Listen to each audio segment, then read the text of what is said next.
Oi, Tainá, boa tarde a você e a todos.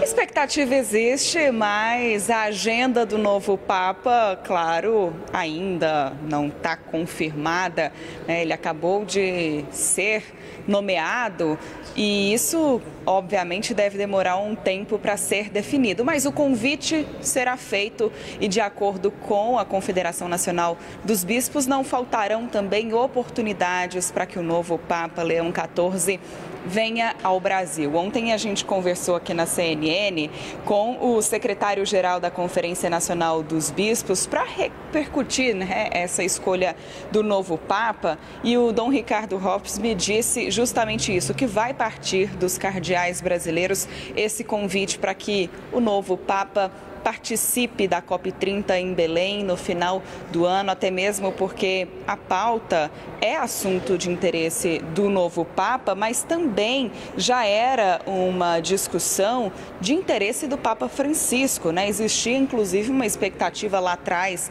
de que o Papa Francisco pudesse comparecer à COP30, mas com o agravamento do estado de saúde dele nos últimos meses, essa possibilidade começou a ser desconsiderada e agora, com a morte do Papa Francisco e com o novo Papa assumindo, né, o posto, existe, claro, essa esperança, essa expectativa de que o convite possa ser atendido. Mas fato é que não faltarão convites para que o Papa Leão XIV venha ao Brasil. A gente lembra que em 2013 o Papa Francisco esteve aqui no Brasil para a Jornada Mundial da Juventude e foi a primeira viagem dele como Papa para fora de Roma, né, para fora do Vaticano. Então o Papa Francisco teve esse marco importante, esteve no Brasil pela primeira vez como Papa nos primeiros meses ali do seu papado, e por que não esperar que o Papa Leão XIV faça algo parecido, né? Existe, portanto, essa expectativa dos cardeais brasileiros em relação a essa possibilidade. E ainda falando de Leão XIV, dessa relação dele com o Brasil, com a possibilidade de vinda dele ao nosso país, essa possibilidade é muito considerada pela proximidade que Leão XIV tem com o Brasil, com a cultura brasileira. Ele esteve aqui também na Jornada Mundial da Juventude em 2013, em outras ocasiões também no ano de 2012, esteve, por exemplo, em cidades como Guarulhos, no interior de São Paulo, né, na região metropolitana de São Paulo, e também em Belo Horizonte, em Minas Gerais. Inclusive pelas redes sociais, várias fotos estão circulando dessa viagem, dessas vindas do então cardeal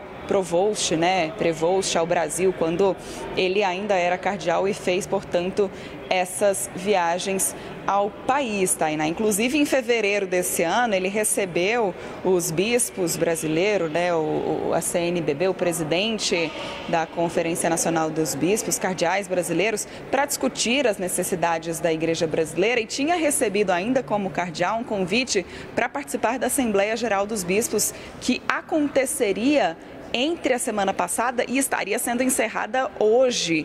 Isso lá em Aparecida do Norte, em São Paulo, no Santuário Nacional de Aparecida. Ele já tinha comprado passagens, era o principal convidado para essa assembleia. Participaria, claro, como representante ali do Vaticano, né? Ele tinha um posto no Vaticano, mas mudanças de planos. Papa Francisco morreu, ele foi convocado para participar do conclave, saiu de lá o novo Papa Leão XIV. Então, ele viria ao Brasil se não tivesse se tornado Papa, mas agora a expectativa é de que ele venha já como líder mundial da Igreja Católica. Obrigada, Marina Demore. Qualquer novidade direto do Palácio do Planalto, chama a gente. Eu chamo agora os nossos analistas. O Pedro Venceslau se junta... Não, Pedro vem para cá primeiro, depois eu chamo o Railson e o Duran. Pedro, para a gente tratar um pouco dessa questão política também. Sabemos já de saída, quando se tornou o novo Papa, de que Robert Prevost tem essa deferência ao meio ambiente, aos cuidados, pensa de forma muito semelhante a forma como pregava e agia o Papa Francisco.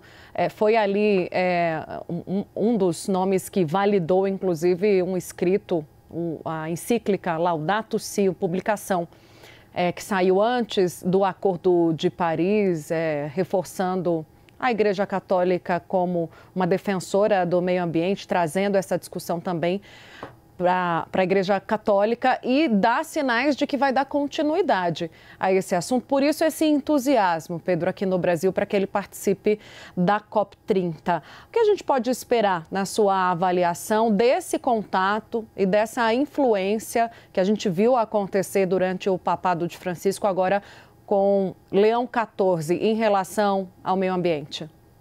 Boa tarde, Tainá. Boa tarde a todos.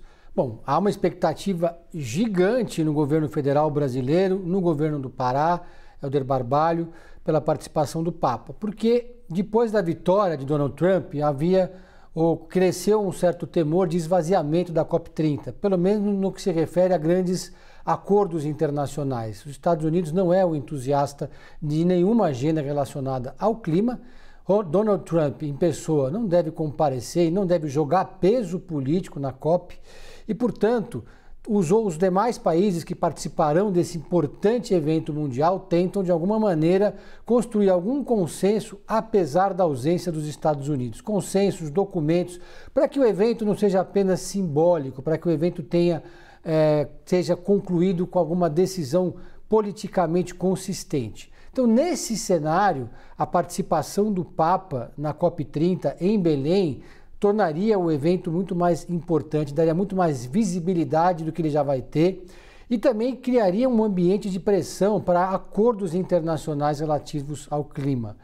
E há uma expectativa positiva em relação à presença do Papa, porque, como todo mundo já noticiou, ele é um Papa que é mais moderado, mas ao mesmo tempo ele é considerado um Papa progressista que está dando continuidade ao legado de Francisco, né? Então, nesse sentido, o Papa Francisco foi o chefe da igreja que mais se preocupou com o meio ambiente.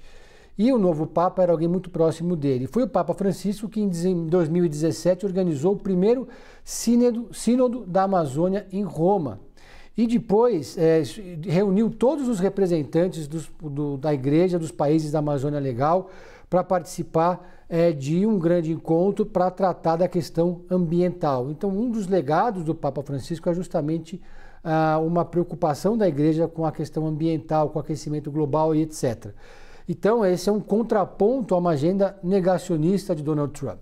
Então, a presença desse Papa nesse evento em Belém seria muito importante para dar um up no evento, que vai ter uma representação importante de países do mundo inteiro, mas resta saber que tipo de documento vai sair de lá.